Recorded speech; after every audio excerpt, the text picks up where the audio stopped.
आज कुछ बहुत मज़ेदार हुआ। ऐसा कुछ बहुत सालों के बाद देखा। अक्सर बचपन में देखते थे। आज एक चिड़िया रोशनदान में फंस गई। बहुत अच्छा लगा। ऐसा लगा जैसे इस लॉकडाउन के पीरियड में कोई मेहमान आ गया है। पर बेचारी बाहर ही नहीं निकल पा रही थी। बार बार जाकर के अपनी चोंच मार रही थी कांच पर, क्योंकि कांच के उस पार उसको आसमान नज़र आ रहा था, दूसरी चिड़ियाँ नज़र आ रही थी और एक कबूतर तो बिल्कुल पास बैठा था। पर वो कितनी चोंच मार ले, ना तो वो कबूतर कुछ कर सकता था और ना ही वो आसमान।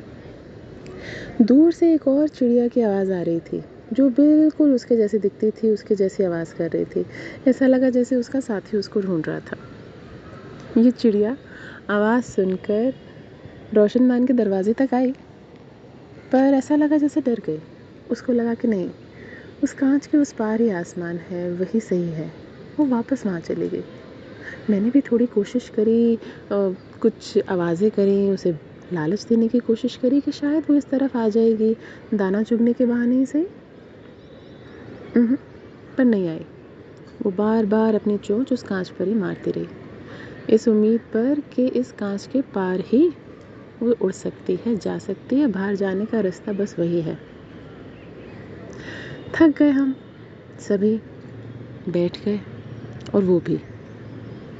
फिर अचानक से देखा कि वो दरवाजे पर आई और उड़ गई।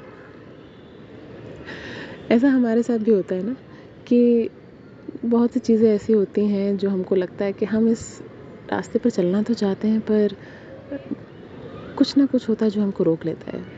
वो कुछ शायद हमारा डर होता है, और हम भी कुछ ना कुछ ऐसे तरीके अपनाते रहते हैं जो हमारे को लगता है कि हमारे को बहुत सुरक्षित महसूस करा रहे हैं, पर वो हमारे को और बांधते जाते हैं।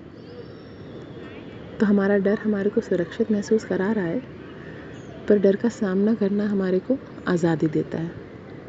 तो अगर ऐसा कुछ है आपकी लाइफ में जो आप करना चाहते हैं और उसको करने के लिए आप बहुत और तरीके इस्तेमाल कर रहे हैं, पर कुछ हो नहीं रहा है, तो ज़रा दरवाजे पर आकर के देखिए, शायद रास्ता सामने ही हो, बस आप उसका सामना नहीं कर रहे।